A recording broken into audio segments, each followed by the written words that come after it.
بسم اللہ الرحمن الرحیم۔ السلام علیکم ناظرین، welcome to Muslim community channel. ناظرین، آج ہم آپ کے ساتھ ایک ایسا وظیفہ بتانے جا رہے ہیں جس کی ہر انسان کو ضرورت ہے۔ ہر وہ انسان جو حسب منشا کہیں شادی کرنا چاہتا ہے۔ حسب منشا شادی کا مطلب یہ ہے کہ وہ اپنی حیثیت کے مطابق، اپنی ذات اوقات کے مطابق کہیں شادی کرنا چاہتا ہے تو وہ یہ وظیفہ پڑھے تو انشاءاللہ اس کی حسب منشا شادی ہو جائے گی۔ حسب منشا اوقات حیثیت کا مطلب یہ ہے کہ ایک انسان، اس کی جو بھی کاسٹ ہے تو وہ اپنی ہی کاسٹ میں سے کہیں شادی کرنا چاہتا ہے، لیکن وہ جہاں شادی کرنا چاہتا ہے وہ کاسٹ اس کی ہے لیکن وہ ان کے رشتہ دار یا ریلیٹیوز وغیرہ کچھ بھی نہیں لگتے، دور کے لوگ ہیں، لیکن کاسٹ ایک ہے دونوں کی، تو وہ وہاں شادی کرنا چاہتا ہے تو وہ یہ وظیفہ پڑھے، انشاءاللہ اپنی حیثیت بھی مطابق ہوگی، کاسٹ بھی ایک ہے تو وہ اس کی وہاں شادی ہو جائے گی انشاءاللہ۔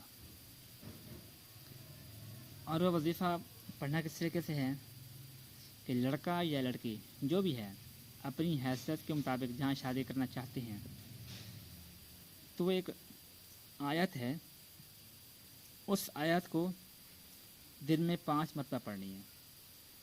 5 مرتبہ اس طریقے سے پڑھنی ہے کہ آپ نماز کی پابندی کریں۔ دن میں 5 نمازیں ہیں، ان 5 نمازوں کو اپنے اوقات پر ادا کریں اور اللہ سے دعا کریں، اور ہر نماز کے بعد یہ وظیفہ پڑھیں تو انشاءاللہ آپ کی دل کی جو منشا ہے وہ پوری ہو جائے گی۔ اب دن میں 5 مرتبہ یہ وظیفہ پڑھنا ہے تو وہ کس طرح پڑھنا ہے؟ وہ اس طریقے سے کہ دن کی جو پہلی نماز ہے وہ صبح کی نماز، تو صبح کی نماز کے بعد آپ نے یہ آیت 61 یعنی 61 مرتبہ پڑھنی ہے،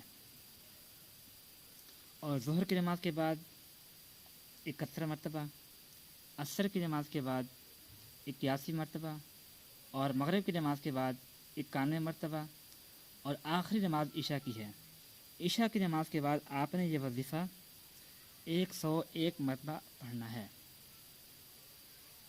اور جب بھی آپ وظیفہ پڑھیں تو اس کے ساتھ ہی اللہ سے دعا بھی کریں، لیکن اس میں یہ ہے کہ دل صاف ہونا چاہیے آپ کا، دل میں کوئی لالچ یا کسی قسم کی کوئی برائی وغیرہ وہ نہ ہو، بلکہ دل صاف ہو آپ کا۔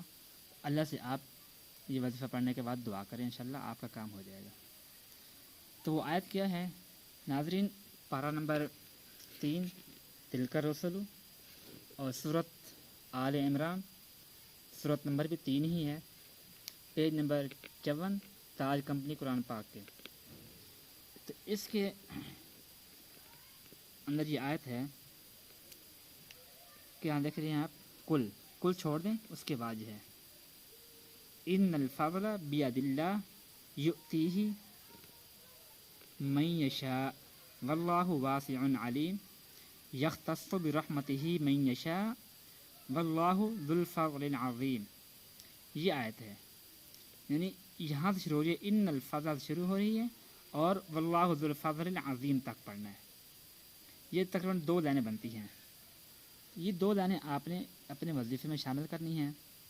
تو جب بھی آپ وظیفہ شروع کریں، صبح کی نماز کے بعد، ظہر کی نماز کے بعد، عصر کی نماز کے بعد، اور مغرب، اور اس کے آخر میں عشاء کی نماز کے بعد یہ وظیفہ پڑھنا ہے آپ نے۔ اور جیسے میں نے ترتیب بتائی ہے کہ فجر کی نماز کے بعد 61 مرتبہ، ظہر کی نماز کے بعد 71 مرتبہ، عصر کی نماز کے بعد 81 مرتبہ، مغرب کی نماز کے بعد 91 مرتبہ، اور عشاء کی نماز کے بعد 101 مرتبہ آپ نے یہ آیت پڑھنی ہے۔ اول آخر 3 مرتبہ درود شریف پڑھنا ہے، اور اس کے ساتھ آپ اللہ سے دعا کریں، انشاءاللہ آپ کی اپنی حیثیت، آپ کی منشا کے مطابق، اپنی اوقات کے مطابق جہاں آپ چاہیں گے آپ کی شادی ہو جائے گی۔ والسلام۔